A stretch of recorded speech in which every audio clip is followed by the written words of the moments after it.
여러분 축복합니다. 오늘 우리에게 주시는 말씀 보겠습니다. 오늘 우리에게 주시는 말씀은 요한계시록 22장 12절부터 17절까지의 말씀입니다. 우리 다 같이 한 목소리로 함께 봉독하겠습니다. 보라, 내가 속히 오리니 내가 줄 상이 내게 있어 각 사람에게 그가 행한 대로 갚아주리라. 나는 알파와 오메가요, 처음과 마지막이요, 시작과 마침이라. 자기 두루마리를 빠는 자들은 복이 있으니 이는 그들이 생명나무에 나아가며 문들을 통하여 성에 들어갈 권세를 받으려 함이로다. 개들과 점술가들과 음행하는 자들과 살인자들과 우상 숭배자들과 및 거짓말을 좋아하며 지어내는 자는 다 성 밖에 있으리라. 나 예수는 교회들을 위하여 내 사자를 보내어 이것들을 너희에게 증언하게 하였노라. 나는 다윗의 뿌리요 자손이니 곧 광명한 새벽별이라 하시더라. 성령과 신부가 말씀하시기를 오라 하시는도다. 듣는 자도 오라 할 것이요, 목마른 자도 올 것이요, 또 원하는 자는 값없이 생명수를 받으라 하시더라. 아멘, 아멘. 우리가 그동안 7교회를 쭉 살펴보았습니다. 그래서 오늘 본문 22장은 계시록의 마지막 장이기도 하고 성경 66권의 마지막 장이기도 합니다. 처음 이제 우리가 7교회를 살펴보고자 할 때 계시록을 어떤 관점으로 우리가 읽어야 하는가, 그런 말씀을 나누었습니다. 계시록은 창세기 타락 그 이후에 하나님의 구속의 언약이 있었죠. 그 구속의 언약이 예수 그리스도 안에서 어떻게 성취되고 어떻게 완성되는가, 그 구속사의 결론을 우리에게 가르쳐주는 책이 바로 이 계시록입니다. 성경은요, 그런데 이제 대칭 구조가 있어요. 창세기 앞에 1, 2, 3, 4장과 계시록 맨 마지막에 있는 4개의 장, 19, 20, 21, 22, 요 4개의 장이 접었다 피면 딱 만나는 것처럼 대칭을 이루는 구조로 이 시작과 끝이 이루어져 있습니다. 창세기 1, 2장은 뭐가 있죠? 창조가 있죠. 그리고 에덴 동산이 있습니다. 그래서 하나님의 형상으로 만들어진 사람이 하나님께 위임받은 통치권으로 다스리고 통치하는 그런 곳이 바로 창세기 1장과 2장의 내용입니다. 그런데 창세기 3장과 4장은 뭐냐? 창세기 3장에서 사람이 죄를 범하고 타락합니다. 그것으로 인하여 창세기 4장에 최초의 살인이 벌어지죠. 그래서 마치 이 악이, 이 죄가 점점 번성할 것처럼 그렇게 드러나는 것이 바로 이 창세기 4장입니다. 그런데 이제 계시록 성경의 맨 끝에 있는 이 4개의 장은 이것을 완전히 뒤집어서 승리하였다, 이것을 말씀해 주는 게 19장부터 22장까지 계시록의 말씀이에요. 그래서 계시록 19장 20장은 사탄의 멸망, 그리고 어린 양의 혼인잔치와 그 승리를 노래하는 것이 19장과 20장입니다. 그리고 21장과 22장은 창세기 1, 2장과 대조하여서 새 창조, 그리고 잃어버렸던 나라, 무너진 나라가 완전히 다시 새롭게 완성되는 하나님의 나라를 노래합니다. 이것이 이제 계시록과 또 창세기 전체에 대칭되는 구조입니다. 그래서 그 사이 죄로 인해서 타락이 시작된, 그리고 하나님 나라가 다시 완성되는 그 사이가 바로 하나님의 구속사입니다. 그래서 창세기 3장 15절, 우리가 너무나 잘 알고 있는 말씀, 내가 너로 인하여 여자와 원수가 되게 하고 내 후손도 여자의 후손과 원수가 되게 하리라. 그래서 여자의 후손은 내 머리를 상하게 할 것이고 너는 그의 발꿈치를 상하게 할 것이니라. 이 하나님의 첫 번째 복음 선포로부터 하나님의 구속사는 시작이 됩니다. 그리고 3장에 보니까 뭐라고? 내가 이렇게 나와, 내가. 그러니까 이 구속사의 주체는 누구냐? 바로 하나님이시라는 것을 말씀해 줍니다. 하나님께서 직접 이 일을 시작하시고 하나님께서 직접 이 일을 마무리하시겠다. 하나님의 하시는 일이기 때문에 안 되거나 미뤄지거나 못하거나 그럴 일이 없다는 거예요. 그래서 이 일이 완성된 모습을 요한에게 보여주시고, 그리고 그 완성을 기다리고 있는 요한에게는 보여졌지만 우리에게는 어때요? 될 일입니다. 요한에게는 된 일로 보여지지만 우린 어때요? 될 일인 거죠. 아직 우리에게 실체화되지는 않았습니다. 그래서 그 완성을 기다리는 사람들, 그러면서 오늘을 사는 사람들이 바로 저와 여러분들입니다. 그들을 우리는 성도라 하고 그들을 또 우리는 교회다 이렇게 이야기합니다. 우리가 잘 알고 있는 것처럼 예수님의 십자가 부활 승천 이후에 우리에게 누구를 보내주시죠? 성령 하나님을 보내어 주십니다. 그거를 통하여서 교회가 시작이 되는 거죠. 저 교회는 무엇이냐? 예수님이 다시 이 땅에 오기까지 이 땅에서 복음을 전파하면서 증인의 삶을 살아야 하는 것이 바로 성도와 교회입니다. 그리고 또 뭐예요? 결정적으로 머리가 깨졌지만 아직 남아있는 사탄과 남아있는 싸움을 싸워야 하는 것이 바로 성도와 교회입니다. 여러분, 성도는 잘 되는 삶을 추구하는 것이 성도가 아닙니다. 교회는 잘 되는 것을 기원하며 다니는 곳이 교회가 아니에요. 성도와 교회는 싸우는 곳입니다. 무장해서 싸우고 사탄의 권세가 다시 우리를 해하지 못하도록 싸우고 세상에 우리를 빼앗기지 않도록 싸우고 예수 그리스도 이 땅에 오셔서 사탄에게 빼앗겼던 하나님의 백성들을 다 다시 사로잡아 오셨는데 그것을 다시 빼앗기지 않도록 아직 남아있는 세력들을 잔당 처리를 하는 그 싸움을 내 삶의 현장에서 싸워야 하는 것이 바로 성도이고 교회입니다. 그래서 계시록은 교회에 대한 말씀이에요. 교회라는 단어를 빼고 계시록을 읽을 수가 없어요. 그래서 계시록은 교회를 향한 하나님의 말씀이고 그래서 7 교회의 이야기로부터 이 계시록이 시작이 되었습니다. 여러분 7주 동안 7 교회를 한 교회씩 살펴보면서 어떤 교훈이 여러분 개인에게 있으셨습니까? 교회에 대한 기도가 있으셨는지 그리고 또 교회로 살아가는 우리 각자도 다 교회입니다. 교회로 살아가는 내 자신에 대해서 내 자신의 삶에 대한 고찰이 있었는지 고민이 있었는지 돌이킴이 있었는지 그러한 것들이 있었는지 저는 궁금합니다.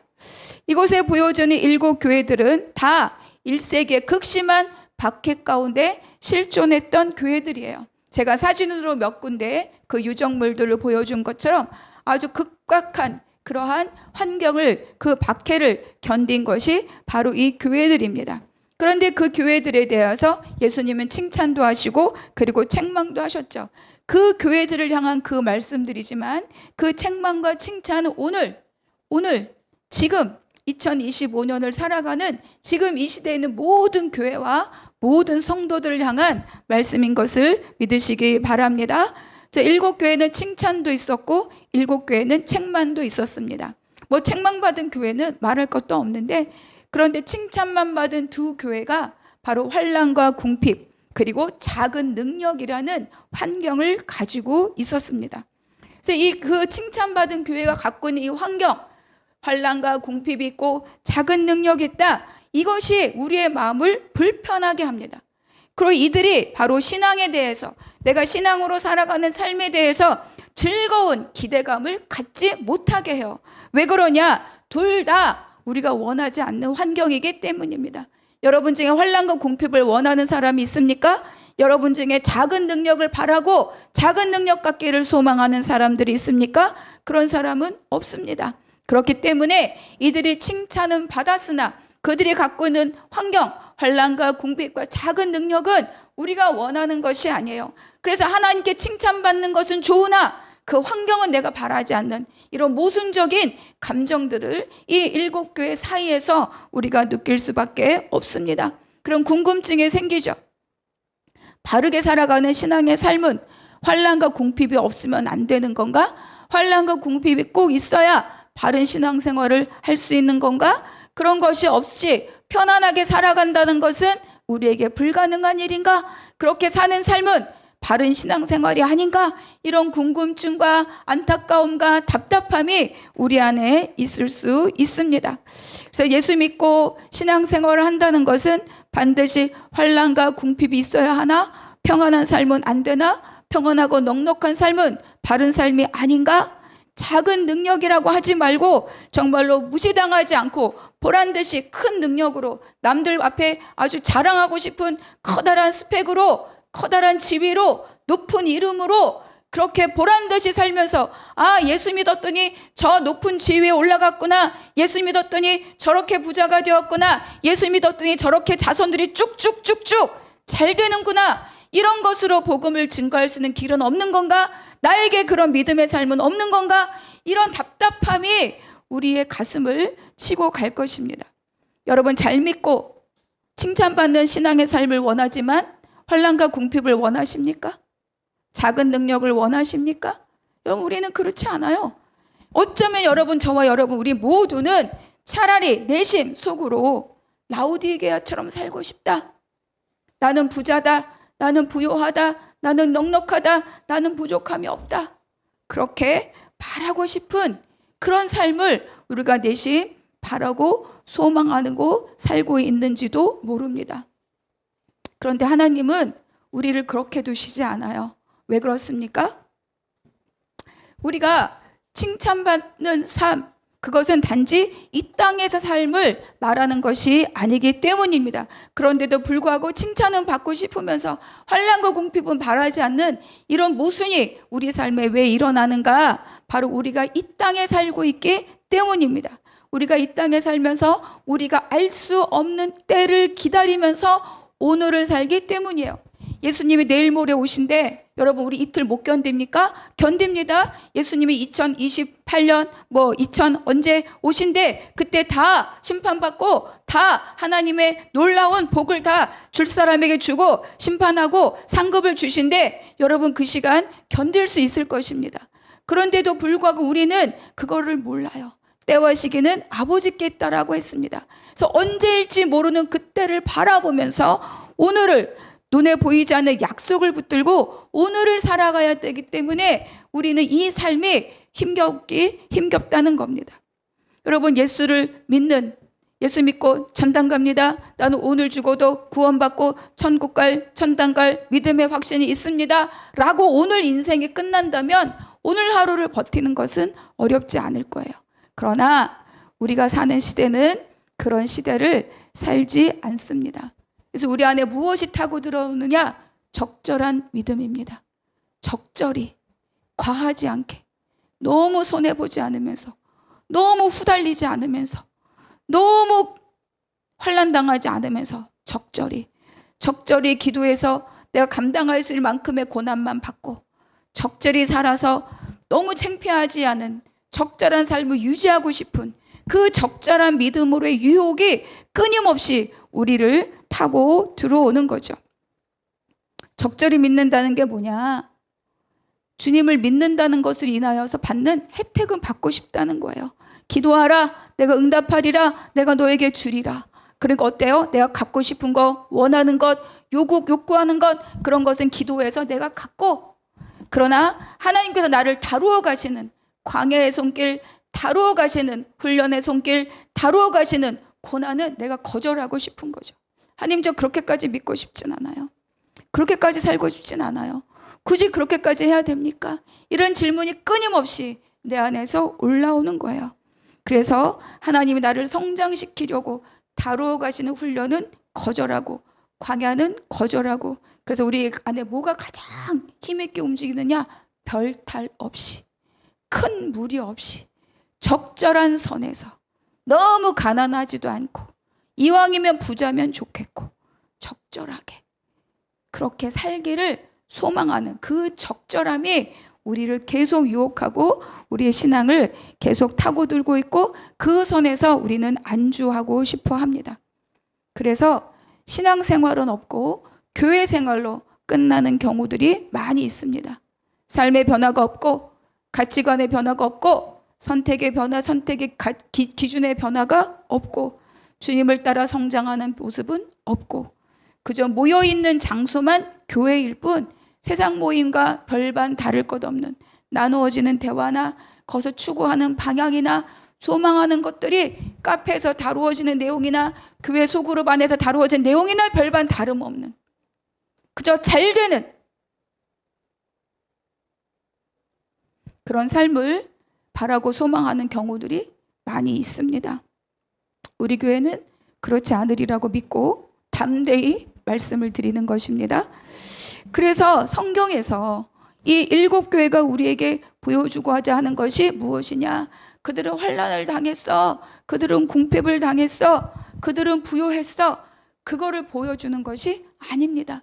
일곱 교회를 통해서 우리에게 보여주는 것은 우리가 이 땅에서 어디에 힘쓰고 살아야 하는가, 그거를 보여주는 거예요. 환경이 부여와 환경이든 핍박을 당하는 환경이든, 핍박을 당한다고 해서 망하는 것도 아니요, 가난하고 궁핍하고 한다고 해서 칭찬받는 것도 아니라는 거예요. 가난하고 궁핍하면서도 책망받을 수 있고 부여하면서도 칭찬받을 수 있다는 거예요. 무엇을 말해줍니까? 우리가 일평생을 어디에 힘을 쓰고 살아야 되느냐, 그거를 가르쳐 주는 것이 일곱 교회입니다. 여러분, 우리가 운동할 때 자세가 있죠. 힘 써야 될 것이 힘 줘야 됩니다. 자극이 들어갈 것이 자극이 들어가야 제대로 운동이 되고 제대로 근육이 살려지고 제대로 힘을 얻는 거예요. 그러니까 일곱 교회는 야, 가난과 궁핍과 환난 속에서 이겼다, 부여했더니 책망받았다, 아닙니다. 제가 지난주에도 말씀드린 것처럼 그들이 부여해서 책망받은 것이 아니라 예수를 잃었기 때문에 책망받은 거예요. 그렇기 때문에 환난과 궁핍도 예수를 버릴 수 있는 핑계가 될 수 없는 것처럼 우리가 부여하고 부자인 것도 예수를 버릴 수 있는 핑계가 될 수 없다는 거예요. 그러니까 우리에게 중요한 것은 무엇입니까? 우리가 평생 믿는 자로서 어디에 힘쓰고 살아야 하는가? 여러분, 이거를 놓치지 않으시기를 바랍니다. 그래서 어디에 힘쓰고 살아야 되는가를 알려면 영원한 것이 무엇인가를 알아야 돼요. 여러분, 영원한 것은, 세상의 것들은 영원한 것이 없습니다. 저는 강단에서 정치 이야기는 거의 하지 않는 사람인데, 그냥 여러분, 옛날에 어마어마하게 해도 지금 날아가는 사람들 많습니다. 또 날아갔던 사람들 다시 세워지는 사람들도 있어요. 거기에 목숨 걸어봐야 그 인생 날아가고 세워지는 것 순간입니다. 어떤 것도 그 인생을 보장할 수 없다는 거예요. 세상의 것은 우리의 인생을 보장하지 않습니다. 왜? 그건 다 타버리는 풀잎과 같기 때문이에요. 변하지 않는 것은 오직 하나님의 약속이고 예수 그리스도의 약속이고, 그리고 뭐예요? 복음이고 하나님의 말씀입니다. 그럼 여러분, 어디에 힘을 쓰셔야 되겠습니까? 무엇을 붙잡아야 될 것입니까? 썩어질 것으로 썩지 않은 것을 바꾸시겠습니까? 썩을 것을 바치고 썩지 않은 것을 가져오시겠습니까? 이것이 바로 우리의 믿음의 자리라는 거예요. 여러분, 우리는 어디에 힘쓰고 살아야 됩니까? 영원한 것이 무엇인지를 알아야, 그래야 우리가 힘쓰고 살아야 될 것을 알게 됩니다. 여러분, 우리는요, 막 기도할 때, 찬양할 때 막 이래요. 저는 예수로 살고 예수로 죽고 싶습니다. 나는 죽고 예수로 살기를 소망합니다. 어마어마하게 외치지만 삶은 그렇지 않아요. 내가 죽는 자리에서 죽지 않거든요. 내가 물러서야 될 자리에서 물러서지 않아요. 그래도 하나님, 이거는 저 갖고 싶어요. 그래도 하나님, 이거는 제가 갖고 와야 돼요. 그래도 하나님, 요거는 제가 빼앗기고 싶잖아요. 요거는 갖고 오겠어요. 요거는 제가 놓치지 않겠어요. 라고 하기 때문에 막 두 손 들고 찬양은 나는 죽고 예수로 삽니다 라고 찬양하지만, 막상 삶의 현장에서는 나는 죽지 않습니다. 끝까지 파닥파닥 살아서 나를 주장하고 싶은 게 바로 인간입니다. 그래서 모든 성경은, 계시록은 우리에게 내가 죽고 예수로 사는 삶을 살아내도록 계속 우리를 격려하는 거예요. 지금 다 죽어가는 현장이잖아. 일곱 교회가 다 영적으로 죽었거나 죽어가거나 죽을 위기에 있는 교회들이었는데, 어떤 교회가 사느냐, 어떤 교회가 죽느냐입니다. 어디가 죽었어? 어디가 살았어? 너무 명확하지 않습니까? 복음을 붙드는 교회는 살았고, 복음을 버린 교회는 가난하든 궁핍하든 부자든 죽는 겁니다. 그거를 지금 우리에게 가르쳐주고 있어요. 그래서 그 삶을 살 수 있도록 우리에게 이 땅에서 하나님의 백성으로 사는 법을 가르치고 배우고 훈련하는 곳이 어디냐? 그게 바로 교회입니다. 교회는 예수 그리스도의 몸이기 때문에 머리의 지시를 받아서 합당한 삶을 살도록 배우고 훈련하고 가르치는 것이 바로 교회인 거예요. 왜냐하면 아까 창세기 3장 말씀에서 우리가 나누었던 것처럼 여자의 후손 예수 그리스도로 사탄은 머리가 깨졌지만 아직 힘이 있어요. 그래서 계속 하나님의 사람들을 계속 다시 자기 권세 아래로 끌고 가려고 우리를 계속 공격하고 있기 때문입니다. 우리를 회방하고 있어요. 그러니까 우리가 함께 모여 있고 함께 기도하고 함께 예배하고 함께 말씀으로 무장하지 않으면 우리는 어느 순간 뾰로록 원래 있던 자리로, 죄의 자리로, 사탄의 권세 아래로 끌려갈 수 있죠. 그래서 세상의 이야기를 갖고 오게 하고 세상의 탐욕을 갖고 오게 하고 이기심으로 헌신하게 하고 자랑으로 헌신하게 하고 내 경험을 주장하게 하고 그러면서 어때요? 복음의 본질들을 흐트러뜨리는 그 일들을 하고 있다는 겁니다. 그래서 여러분, 교회는요, 말씀을 읽고 배우고 훈련하는 곳입니다. 좋은 모임을 하고 가는 곳이 아니에요. 그래서 때로는 그 말씀이 나를 거치게 만들 때, 나를 불편하게 만들 때 그거를 들고 주님 앞에 엎드려야 길이 열리는 겁니다. 그것이 생명의 길이라고 성경에서 말씀해 주고 있습니다. 여러분, 우리 한나무 교회는 그 역할을 사랑으로, 돌봄으로 함께 넉넉히 감당해 나아가는 그런 교회가 되기를 축복합니다.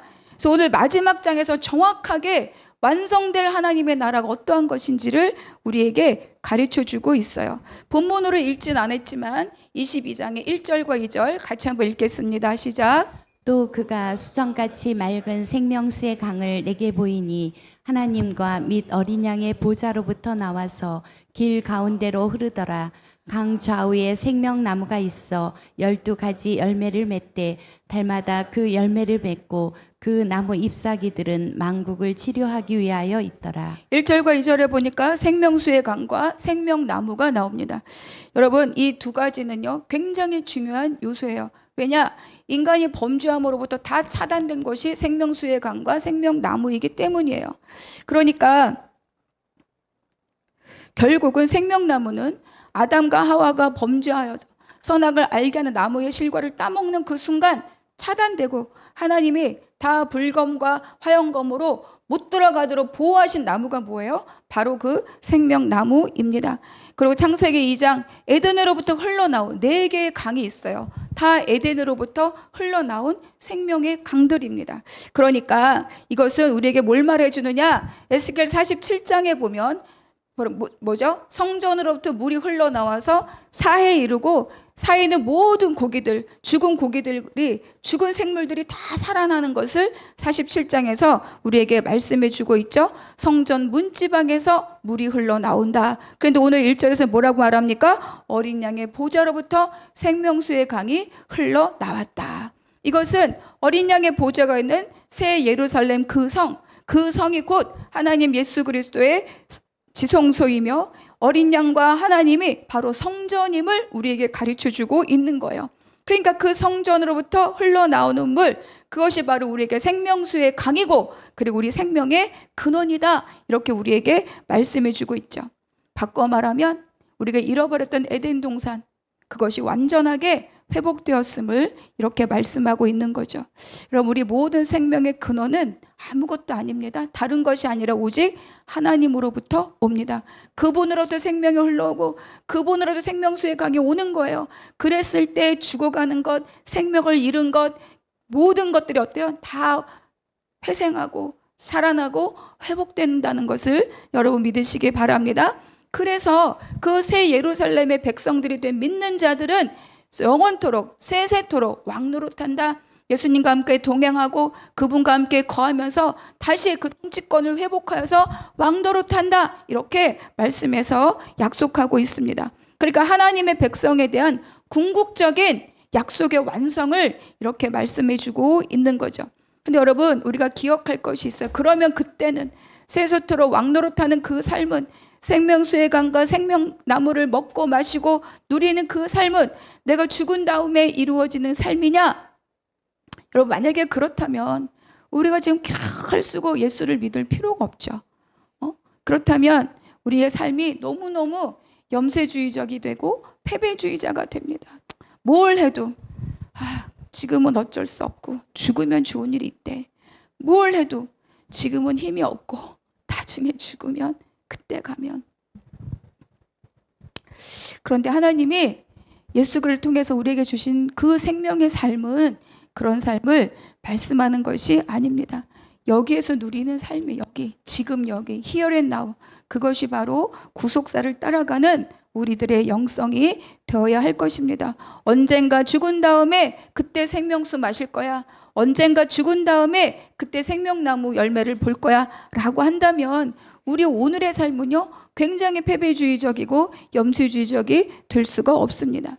근데 성경을 통해서 우리에게 보여주시는 그 삶은, 그 믿음의 삶은 무엇이냐? 고난을 당해도 그 고난을 이기는 삶이라고 우리에게 말씀해주고 있어요. 그래서 이 고난을 하나님 우리에게 배열하신 목적과 이 고난을 통하여서 우리에게 원하시는 것들이 무엇인지 깨달아 알게 하고 예수 그리스도를 힘입어 그 고난을 넉넉하게 감당하는 그 삶, 그래서 이기는 자라고 우리에게 말씀해주고 있는 거죠. 그래서 우리는 고난을 피하는 자가 아니라 고난을 감당하는 자로 하나님과 함께 동행하는 것이 바로 이 땅의 삶이신 것을 기억하시기 바랍니다. 그래서 그 고난, 그 광야를 지나가는 방법은 뭐냐? 여러분, 고난에 대한 생각은 적극적이지만 그 고난을 감당하는 삶은 수동적이어야 되는 거예요. 무슨 뜻이냐? 백성들이 뭐죠? 신광야를 갈 때 먹을 게 없어요. 그러면 그때 경험은 뭐라고 말합니까? 돌아가자. 애굽으로 가자. 땅을 파자. 길을 내자. 돈을 벌자. 사람들을 부르자. 자기의 모든 것들을 다 동원해서 내가 그 일을 뚫고 나가고자 합니다. 그런데 출애굽께서 말하는 광야는 그렇게 가는 길이 아니에요. 물이 없어요. 주님, 물이 없습니다. 물 주면 마시는 거예요. 먹을 게 없어요. 주님, 먹을 것이 없습니다. 먹을 거 주면 먹는 거예요. 주님, 어떻게 합니까? 구름 기둥 가면 따라가는 거예요.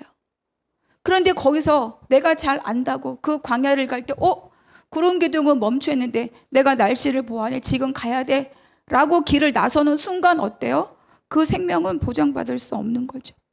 그러니까 고난에 대해서는 반드시 이기고 승리할 수 있다는 적극적인 마음은 가지나 그 고난의 여정들을 따라가는 삶은 어때요? 하나님이 인도하신 대로 따라가도록 수동적인 삶이 되어야 한다는 거예요.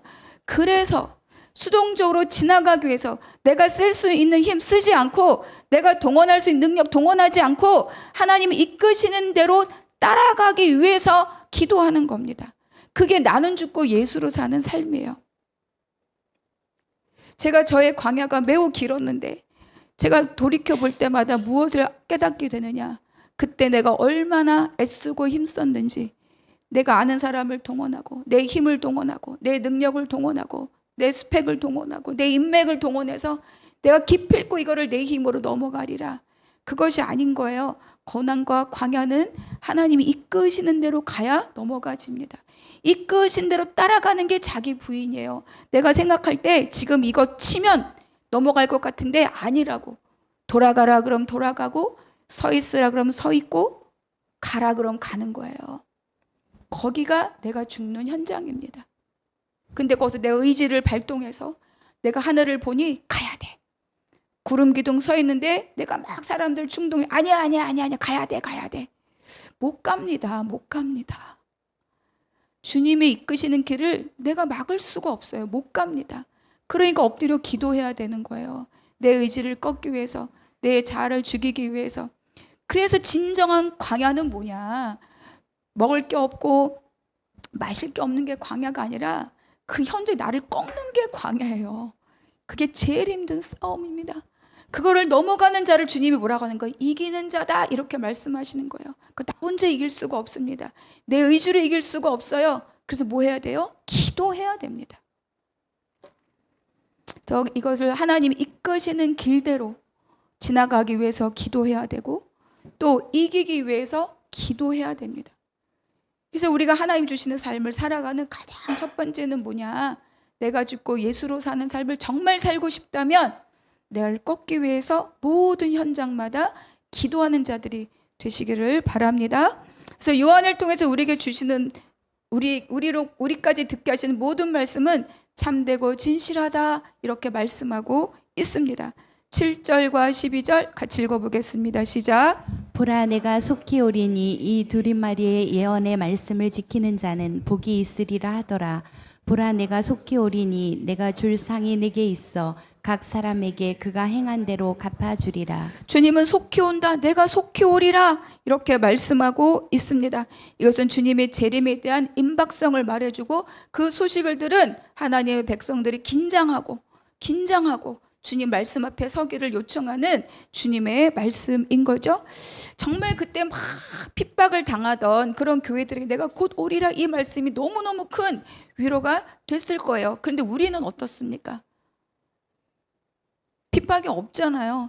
여러분 자신이 핍박 덩어리예요. 하나님 앞에 대들고 자기 십자가 지고 자기를 부인하고 가라는데 내 십자가 내 동댕이 치고 주님을 계속 못 받고 내 힘을 자랑하려고 하니 내가 고난입니다. 보라 내가 속히 오리라. 주님은 언제 올지 모르지만 도적같이 온다, 이렇게 말씀하셨어요. 초대교회가 막 타락하기 시작한 가장 급박한 이유는 금방 올 거야 라고 기대했던 예수님의 재림이 오늘일 줄 알았는데 오늘이 아니고, 내일일 줄 알았는데 내일이 아니고, 그때부터 재림은 없다, 예수는 없다, 이렇게 말하는 것들이 시작되면서 급격하게 타락의 길로 갑니다. 그런데 주님은 반드시 오신다고 우리에게 약속하고 있습니다. 그래서 두 가지를 말씀하고 있는 거예요. 주님이 곧 오시니까 너희들은 긴장하고 믿음의 삶을 살아라. 그래서 첫 번째는 뭐냐 하면 두루마리의 말씀, 짧게는 계시록의 말씀이고 넓게 보면 모든 성경의 말씀입니다. 이 말씀을 지키는 그 자에게 복이 있을 것이다. 왜냐? 하나님이 약속을 그렇게 하셨기 때문이에요. 하나님이 처음이고 끝이고 알파와 오메가이기 때문에 하나님의 말씀이 다입니다. 하나님이 그렇게 말씀하셨으니 그렇게 되는 줄로 믿으시기 바랍니다. 두 번째, 내게 상이 있다. 내게 상이 있어서 각 사람에게 그가 행한 대로 갚아주리라.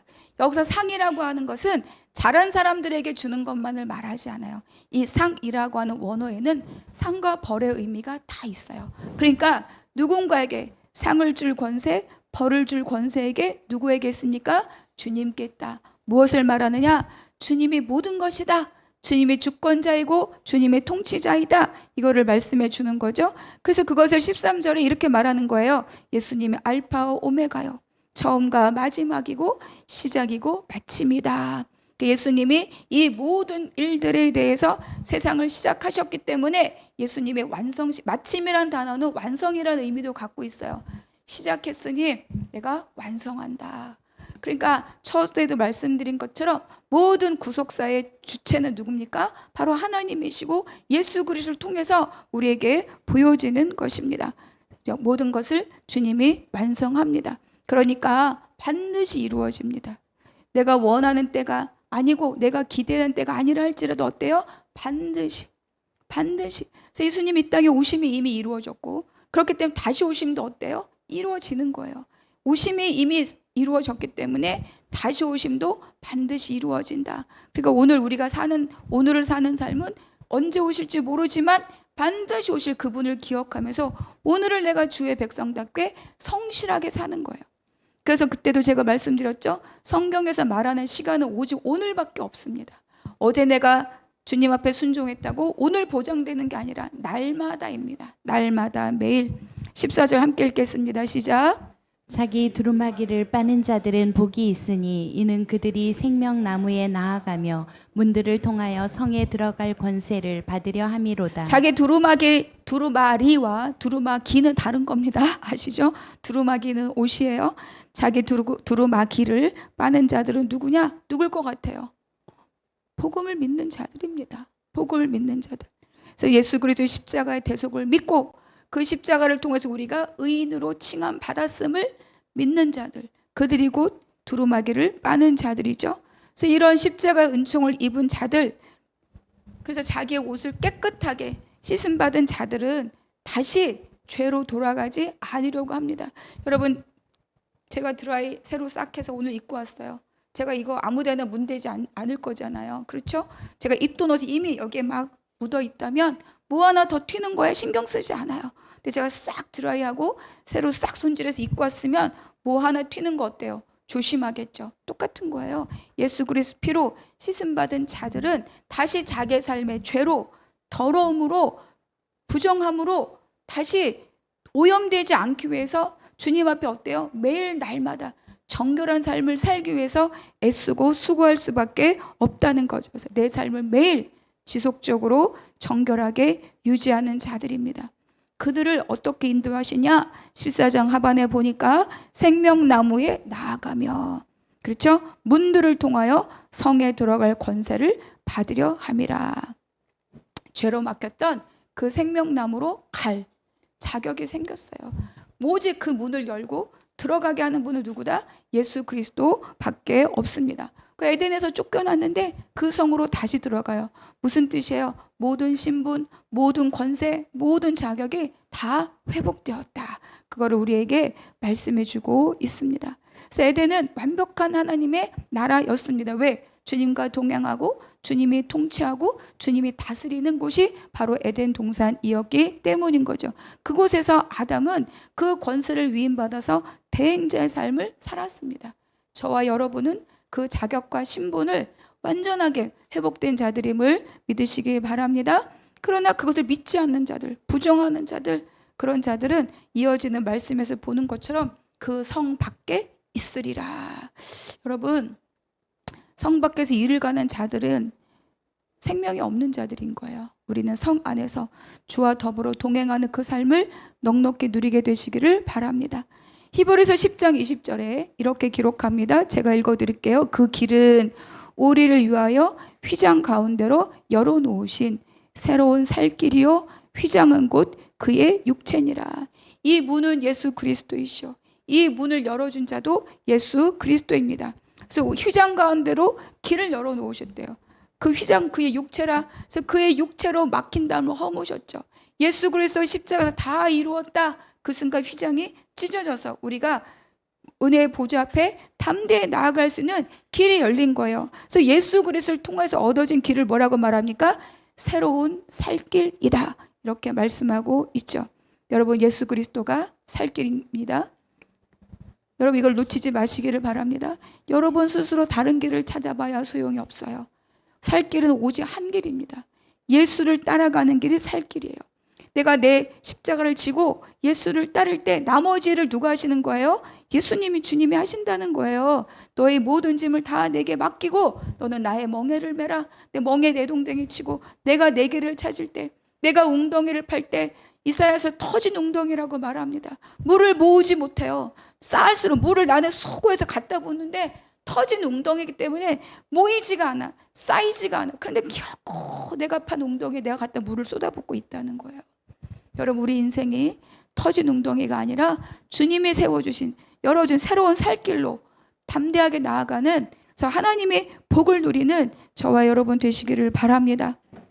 이렇게 말씀드리니까 나는 돈 많은 게 복이야, 나는 건강이 복이야, 나는 무슨 뭐 유명해지는 게 복이야. 여러분, 썩어질 것이 복이 아닙니다. 그건 하나님이 우리를 이 땅에 살 수 있도록 주시는 잠깐의 것일 뿐, 그것이 우리 최종적인 복이 아니라는 것을 기억하시기 바랍니다. 16절 읽어보겠습니다. 제가 읽을게요. 나 예수는 교회들을 위하여 내 사자를 보내 이것들을 너에게 증언하게 하였노라. 나는 다윗의 뿌리요 자손이니 곧 광명한 새벽별이라 하시더라. 17절에도 이렇게 말해요. 이건 제가 좀 이따 볼게요. 그러니까 교회들에 대해서 예수님이 자기를 계시하시는데 나는 다윗의 뿌리요 자손이다. 그렇죠. 다윗 언약을 통해서 다윗의 후손으로 오신 분이 바로 예수 그리스도입니다. 광명한 새벽별은 여러분 이거 보셨어요? 이거는요, 어둠이 물러가 새벽에 동틀 때 떠 있는 별을 말해요. 그러니까 어둠의 때가 지나가고 새 창조의 그 시간을 여는 분이 누구다? 예수 그리스도다. 예수가 이 땅에 오시면서 그 새 창조가 완성되는 것이기 때문입니다.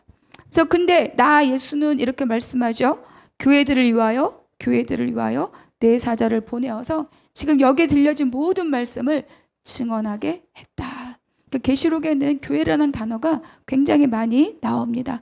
그래서 교회로 시작해서 교회로 끝나는 말씀이 바로 이 계시록이에요. 그래서 이상한 상징적인 언어가 무엇이냐, 그걸 막 1대1로 대응시키느라고 여러분 거기에 헛된 수고를 드릴 필요가 없어요.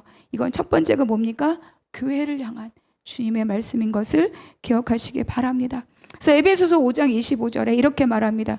그리스도께서 교회를 사랑하시고 그 교회를 위하여 자신을 주셨다. 그러니까 예수님은요, 자신의 생명을 들여서 교회를 산 겁니다. 피해 값으로 교회를 샀다.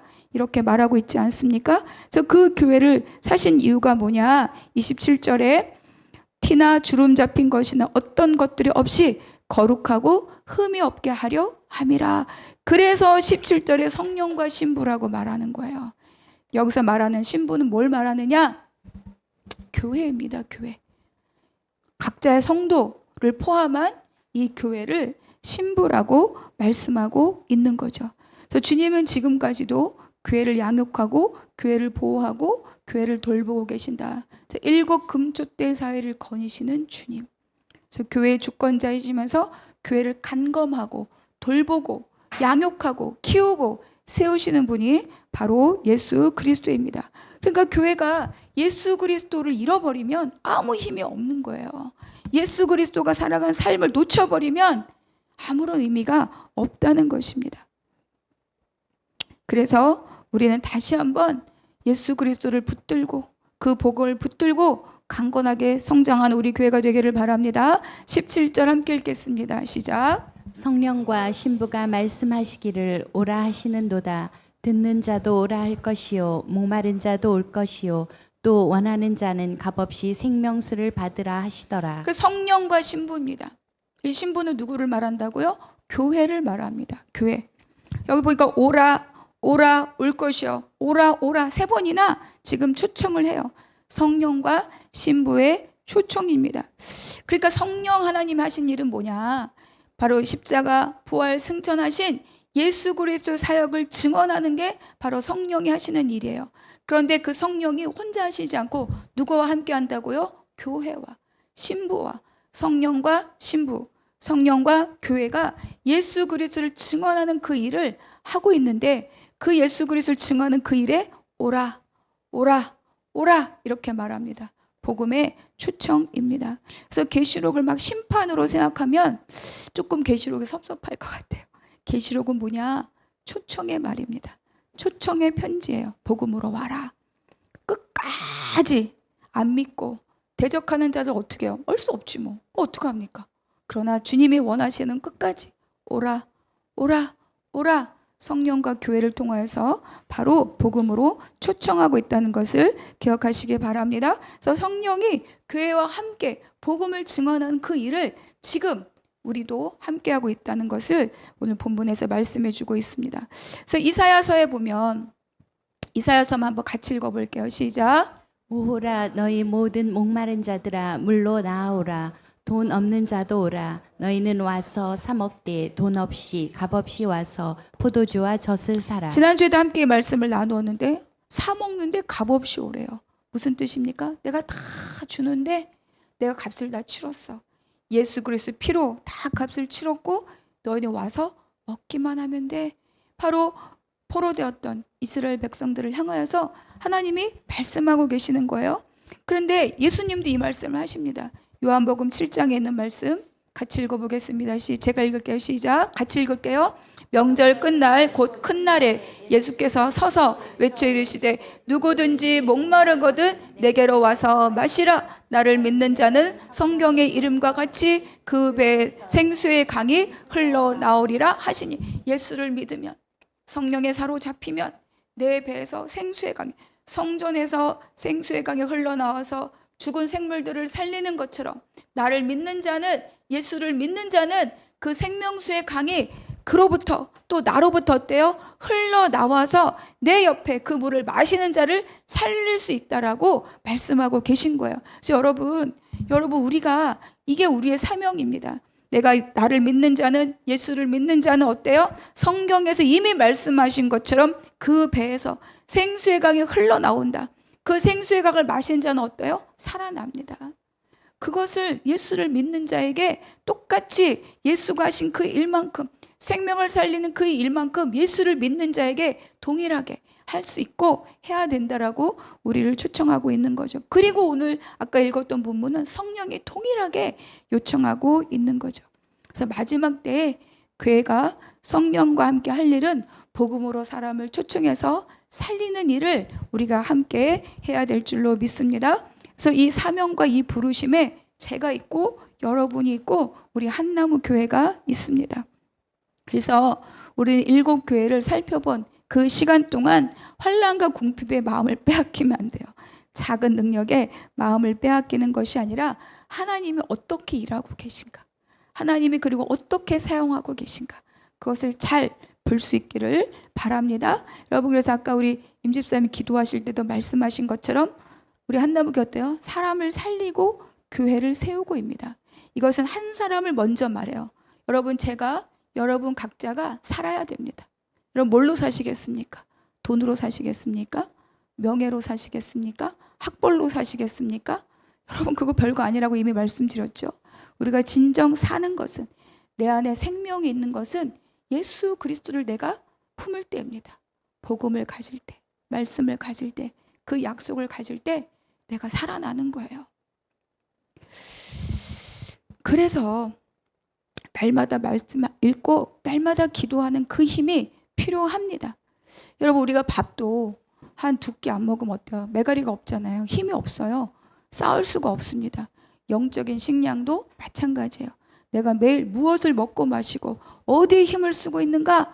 그것이 내가 이 땅에서 교회로서 전투에서 이길 수 있는가? 날마다 패하고 피를 철철 흘리면서 빼앗기는 삶을 살고 있는가를 우리에게 말씀해 주고 있는 거죠. 그래서 나는 무엇으로 어떻게 살아나고 있는가? 무엇으로 어떻게 살려내고 있는가? 여러분, 내가 가진 것으로 살리는 거예요. 내가 가진 것으로 사는 거고 내가 가진 것으로 살립니다. 여러분, 누군가에게 긍휼을 베풀고 싶을 때 내가 가진 게 없으면 못 하잖아요. 몸이 있으면 몸으로 하고 돈이 있으면 돈으로 하는데 몸도 없고 내가 움직이지도 못한다. 어떻게 돕습니까? 그래서 여러분, 우리가 먼저 사는 게 중요해요. 내가 먼저 말씀으로 복음으로 살 때, 그때 살리는 사람이 될 줄로 믿으시기 바랍니다. 여러분, 흐물흐물한 것들은요 서지 못해요. 흐물흐물한 것, 단단해야 섭니다. 여러분, 무엇이 나를 단단하게 합니까? 말씀으로 또 기도로 채워진 나를요 하나님이 훈련을 통하여서 단단하게 세우는 거예요.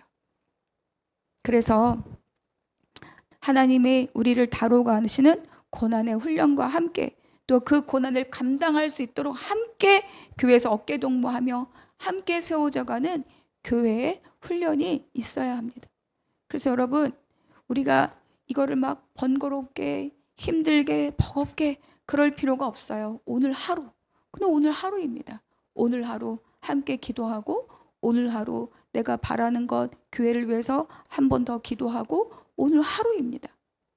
그것이 어느 순간 쌓이고 쌓여서 여러분을 강건하게 세상에 틈타지 못하고 세상에 이길 수 없는 이기는 자로 여러분을 세운다는 것을 믿으시기 바랍니다. 그래서 정말로 교회는 건물이 아니라 사람입니다.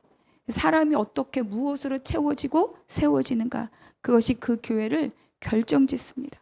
그래서 정말로 저와 또 우리 성도님들 한 분 한 분 우리 한나무 교회는 날마다 말씀과 기도로 강건해지게 세워지는 정말 군사된 이기는 교회가 되기를 축복합니다.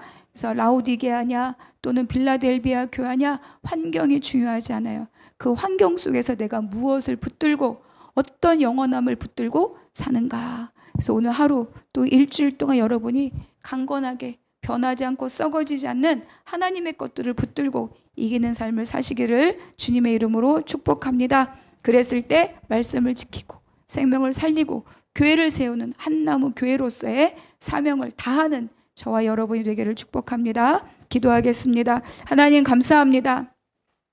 교회를 향하여 주신 말씀 다시 한번 돌아보게 하시니 감사합니다. 마지막에 다 오라 오라 우리를 복음으로 초청하시는데 아버지, 이제는 그 사명을 우리가 받아서 먼저 내가 말씀으로 살고 내가 먼저 말씀으로 세워져서 연약한 자들에게 어깨를 빌려주고 손을 내밀어서 그 연약한 자를 살리고 세울 수 있는 우리 모든 한 사람 한 사람 그리고 우리 한나무 교회가 되게 하여 주시옵소서. 내가 살고 내 가정에 살고 내 이웃을 살려내는 하나님의 부르심에 합당한 우리 모두가 되게 하여 주시옵소서.